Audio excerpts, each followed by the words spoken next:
Tele Brasil Notícias. Olá, está começando a sua edição semanal do Jornal Tele Brasil Notícias, sempre com as informações na medida certa. Nesta edição, estaremos destacando a pesquisa do Serasa, que aponta que mulheres assumem as finanças no lar aqui no Brasil. Estaremos também apresentando para você a declaração de imposto de renda, que inclusive já pode ser enviada a partir do dia 17 de março. Falaremos também sobre a questão do aquecimento global e uma preocupação com o degelo nos mares que acabou batendo um recorde em fevereiro de 2025. E muito mais outras informações para orientar você nesta edição. Então, vamos a ela. No ar. Tele Brasil Notícias.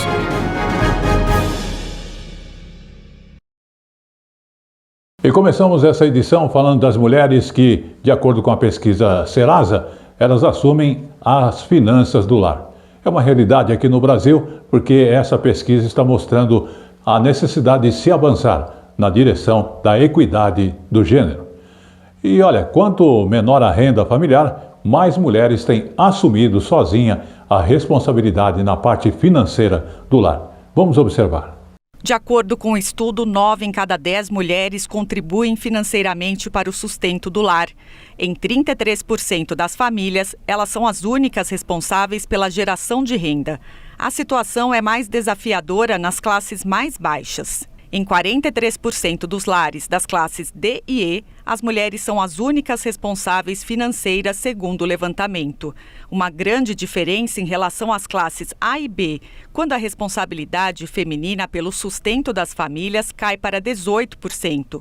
Considerando todas as classes sociais, 40% das mulheres priorizam o pagamento de dívidas ao organizar o orçamento. Segundo a Serasa, as mulheres são a maioria nos feirões de negociação de dívidas. Nós sabemos que, numa média de 25% a mais, as mulheres fecham ali acordos no feirão Limpa Nome. Então, a gente vê que as mulheres estão preocupadas em negociar dívidas, em limpar o nome, para até conseguir um crédito, né? A pesquisa aponta ainda que mulheres com renda mais baixa sentem menor reconhecimento da contribuição financeira. Aqui nós temos, né, um percentual alto também de mulheres da classe D e E que não se sentem reconhecidas pelo valor que elas trazem para casa, o valor financeiro. Por ser uma renda mais baixa, elas sentem que elas não têm tanto valor ali, né, trazendo ali mensalmente, sendo que a gente sabe que tem muito esforço ali feminino. Tele Brasil Notícias. Muito bem, vamos falar de saúde e das farmácias Popular, que acabam reduzindo os gastos da família com a parte de saúde. Então, as pessoas que estão sendo beneficiadas por esse programa Farmácia Popular estão com um pouquinho mais de dinheiro sobrando ao final do mês. Isso está acontecendo a partir do mês de fevereiro de 2025, porque elas não precisam mais pagar por nenhum dos itens que compõem justamente a lista de remédios e artigos também de higiene. Um desses itens são as fraldas geriátricas, que pesam no orçamento somente quem precisa usar com frequência. Vamos observar.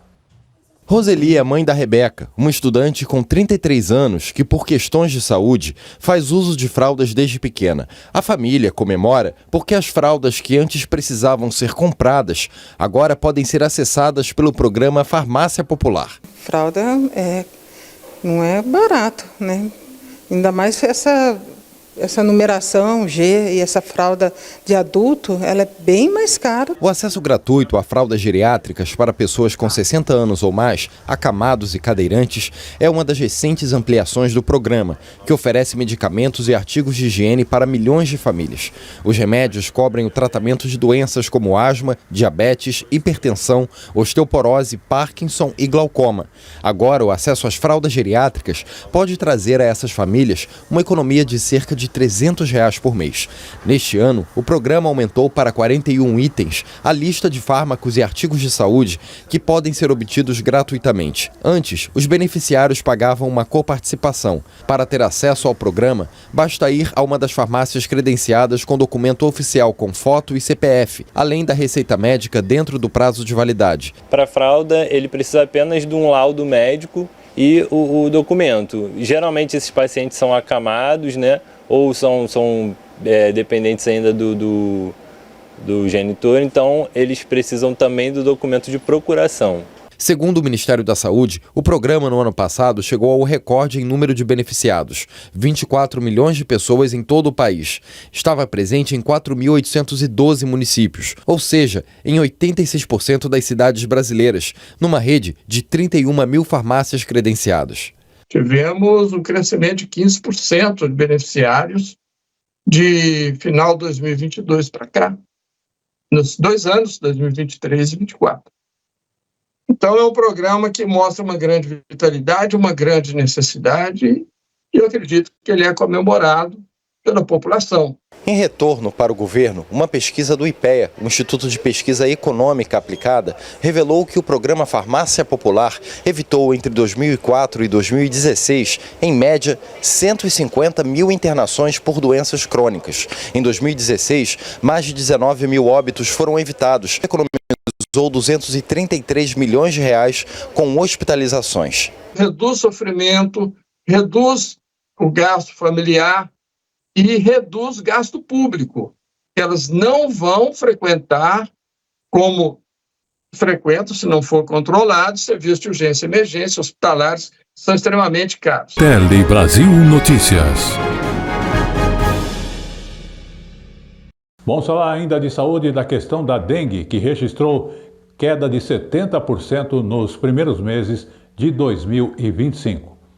O Brasil, então, registrou uma queda de 70% nos casos de dengue nos 2 primeiros meses deste ano, em comparação ao mesmo tempo, ao mesmo período do ano passado. Vamos observar. A incidência de chuvas e do calor intenso, é comum que os casos de dengue aumentem durante o verão.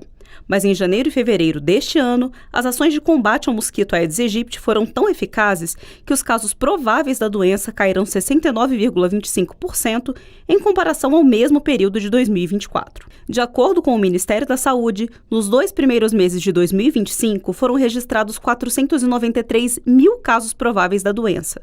No ano passado, esse número foi bem maior. 1.600.000 casos prováveis. A quantidade de mortes também caiu consideravelmente.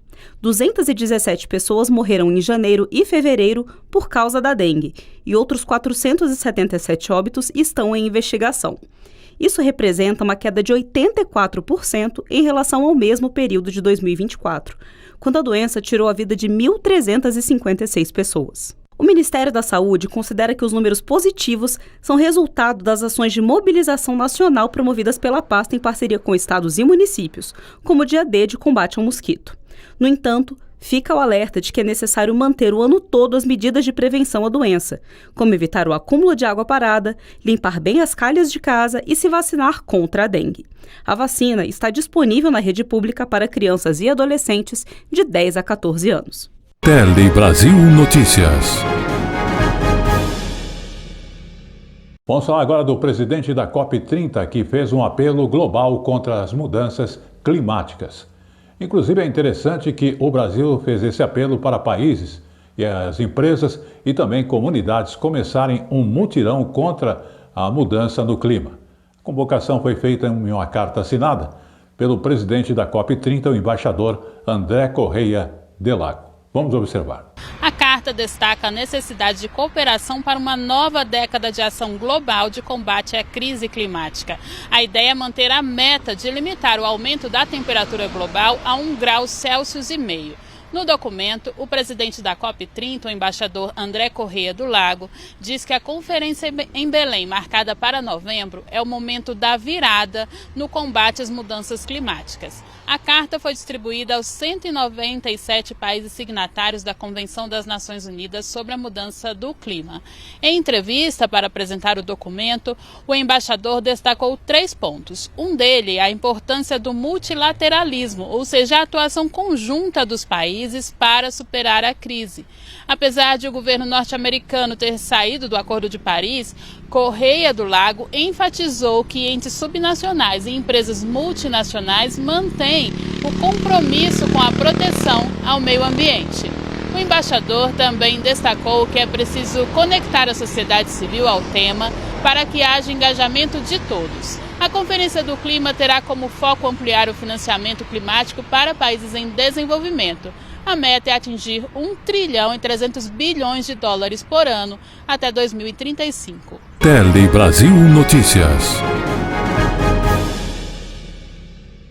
Vamos agora falar então de imposto de renda. A declaração de imposto de renda pode ser enviada a partir do dia 17 de março deste ano. Começa agora aquela corrida para se ajuntar os documentos para a declaração do imposto de renda.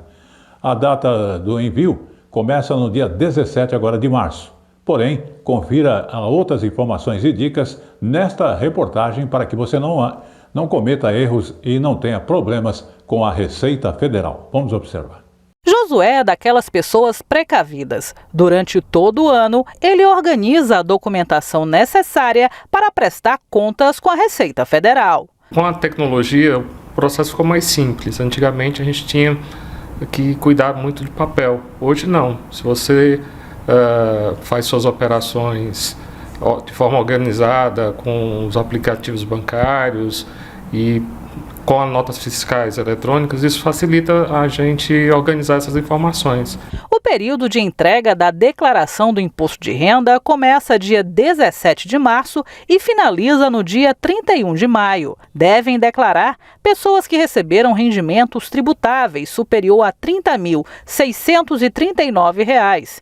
Quem teve rendimentos isentos, não tributáveis ou tributados na fonte acima de R$ 40 mil e quem possuía até 31 de dezembro de 2024 bens ou direitos com valor total superior a R$ 300 mil. A Receita Federal tem usado um cruzamento de dados bem criterioso. Usa em torno de 160 filtros para a checagem dos dados financeiros. O órgão cruza as informações de diversas fontes, além de monitorar as informações bancárias. Ou seja, tem que realmente se preparar para não cair na malha fina. Ter toda a documentação necessária, todos os informes de rendimento, toda a questão patrimonial, das despesas que são dedutíveis, para que você possa sentar, baixar o programa, fazer a declaração com cautela, com clareza. Tele Brasil Notícias. Vamos falar agora de saúde dos olhos, porque é interessante que a visão é responsável por 80% do aprendizado. Se você não sabia disso, ela é responsável então nesta questão do aprendizado 80% na infância. Cerca de 20% das crianças em idade escolar apresentam justamente problemas de visão, como miopia, a hipermetropia, o estigmatismo. Mas como você pode identificar essas alterações em crianças e inclusive em adolescentes? Vamos ver nesta reportagem. Foi no ano passado que a Laisa começou a sentir os incômodos na visão. Aluna do primeiro ano do ensino médio, ela conta que a dificuldade de enxergar os conteúdos na lousa fizeram com que ela procurasse um oftalmologista. Eu ficava toda hora pedindo para ou bater uma foto para copiar ou então ir para frente. Isso me atrapalhava porque eu não conseguia me concentrar direito nos estudos. Os problemas de visão em pessoas com idade escolar são mais frequentes do que se imagina, que o diga o professor de História João Marcos. Ele criou estratégias para identificar as dificuldades dos alunos por meio da observação e dos relatos feitos pelos próprios estudantes, como, por exemplo, aumentar o tamanho da letra escrita no quadro branco. Sempre a gente tem alguns casos em que a gente conversa um pouquinho e vê, aí fala com o coordenador ou com outra pessoa para falar com a mãe, para explicar a situação para que o rendimento dele em sala não caia. Às vezes a criança tem visão, mas não é uma visão boa. É uma visão que pode ser melhorada através de lentes corretivas, que são os óculos, mas às vezes é por problemas de saúde ocular, de doenças oculares, que podem ser tratadas a tempo de prevenir uma deficiência visual mais definitiva. As alterações na visão, como a dificuldade de enxergar, são mais comuns na infância, comprometendo o rendimento e a aprendizagem dos estudantes em sala de aula. Mas isso não quer dizer que na adolescência e na vida adulta as pessoas também não tenham alguma alteração na visão. É preciso que os pais e os professores estejam atentos caso seus filhos e estudantes comecem a aproximar os livros, cadernos e telas do rosto.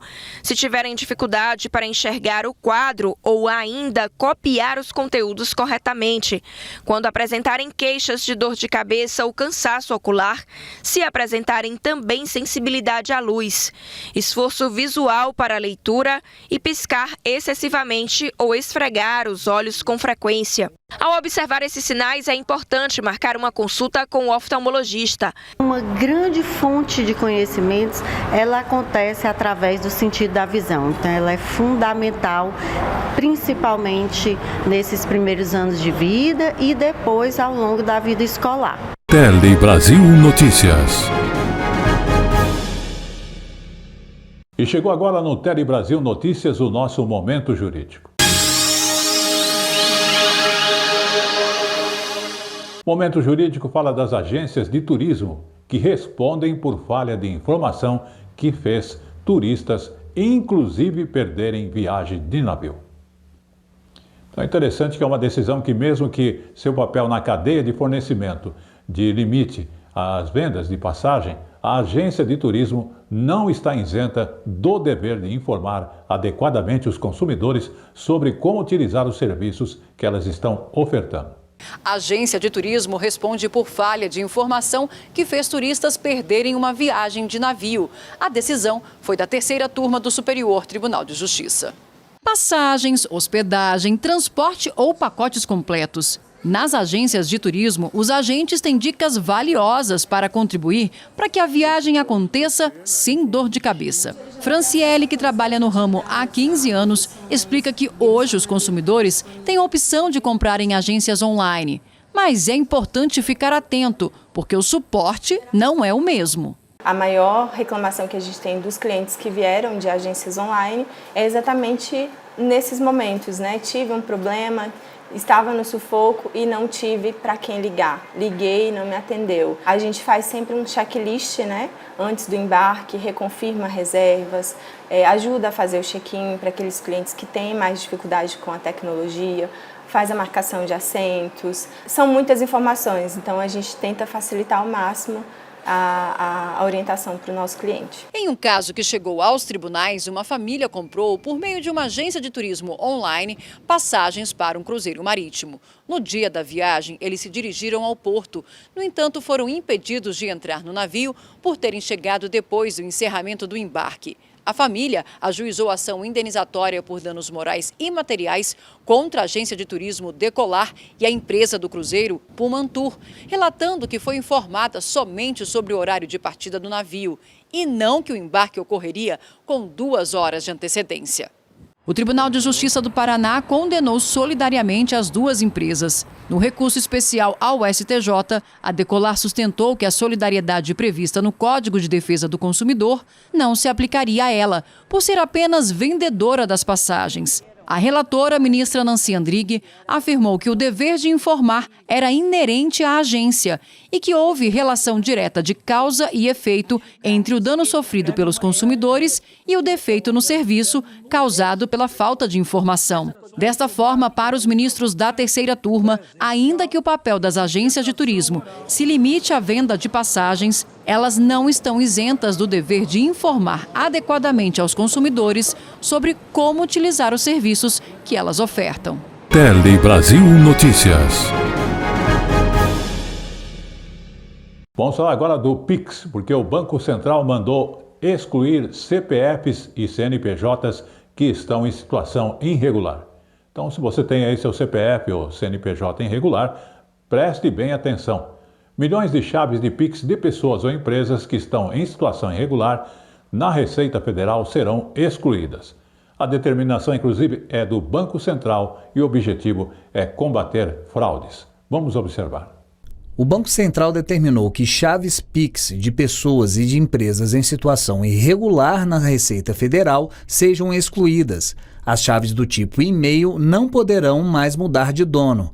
E as chaves aleatórias não poderão ser alteradas. Quem quiser uma nova precisa excluir a atual e criar outra. O que a gente quer impedir é você, sendo um fraudador, registrar qualquer chave em qualquer banco, né? Pode ser um telefone celular ou e-mail, toda chave tem um nome associado a esse, só que no momento lá que você faz o registro no banco da chave, você bota, meu nome não é, vou dar meu exemplo que é melhor, meu nome não é Breno Santana Lobo, meu nome é Pagamentos IPVA.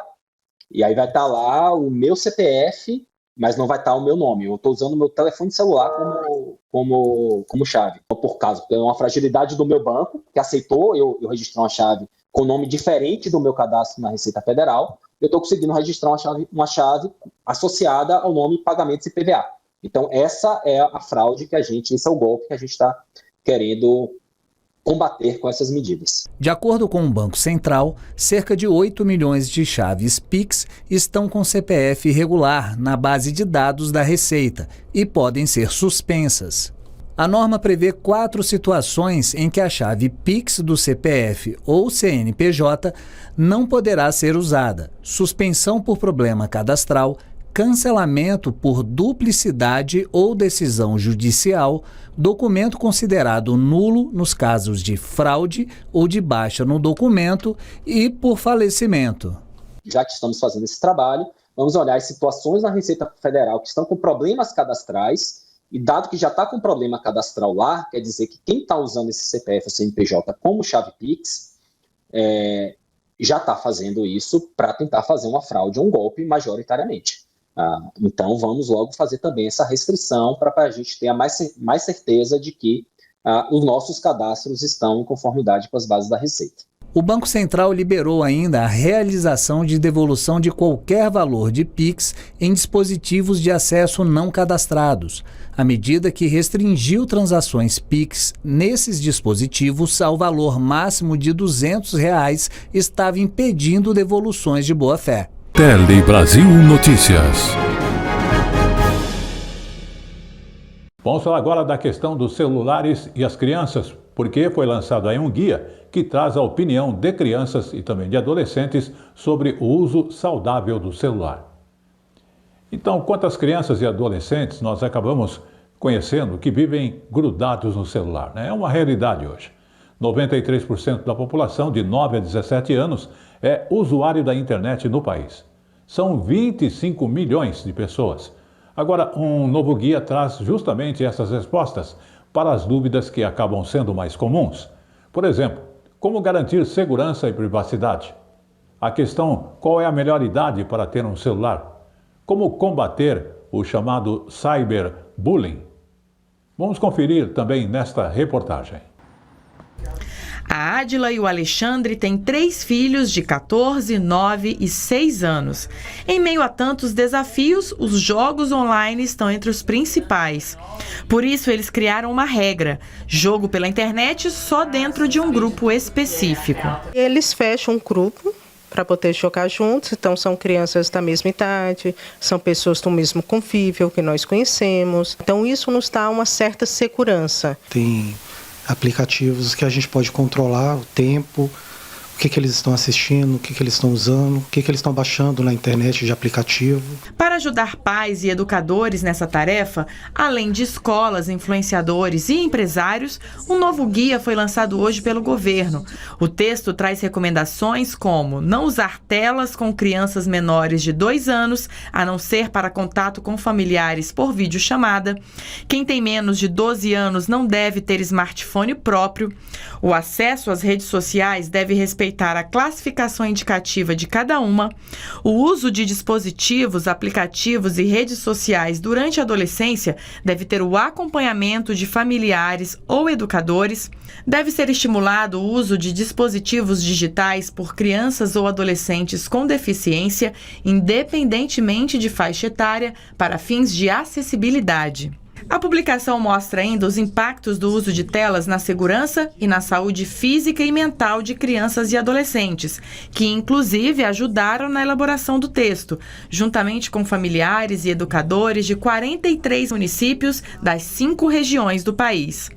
6 ministérios, a Unesco, especialistas e entidades da sociedade civil também participaram. Você tem desde esses riscos mais imediatamente perceptíveis, que tem a ver com contatos não desejados entre adultos e crianças, né, que podem culminar em crimes de abuso sexual, por exemplo, até riscos relacionados à exploração comercial dessas crianças, desses adolescentes, seja por forçá-los, fazê-los a partir de um desenho manipulado dos produtos e serviços, fazê-los assinar algum termo, por exemplo, de contrato, gastar algum dinheiro a partir de algum cartão de crédito, clicando num botão específico. As crianças, elas não têm que estar fora da internet, e os adolescentes. Elas precisam estar lá, elas têm esse direito, é um direito constitucional, inclusive, mas é preciso que elas estejam lá a partir do seu da sua completa proteção. Tele Brasil Notícias. Pois é, como eu falo sempre, tudo que é bom dura pouco, e o Tele Brasil Notícias dessa semana está chegando ao seu final.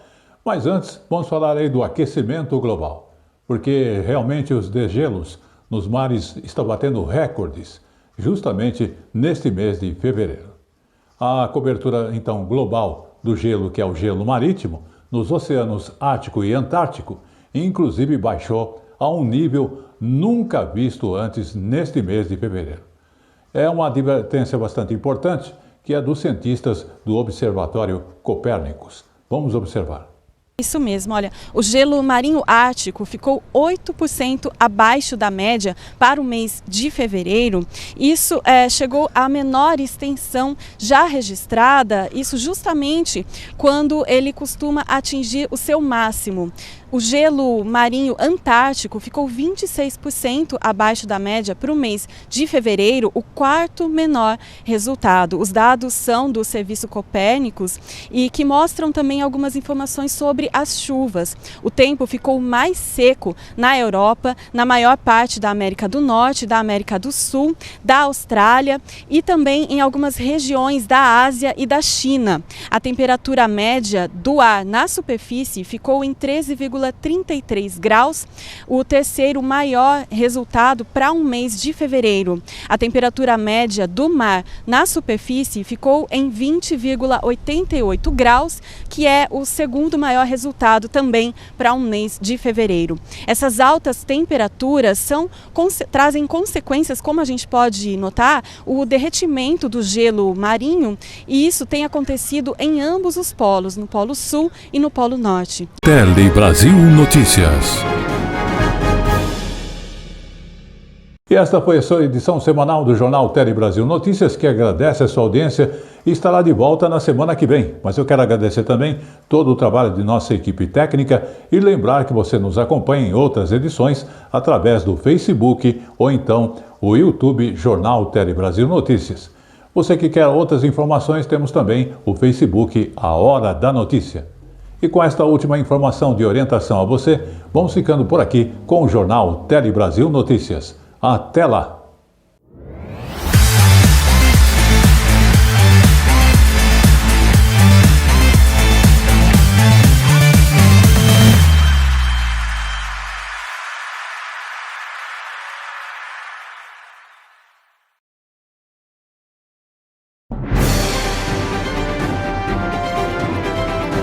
Tele Brasil Notícias.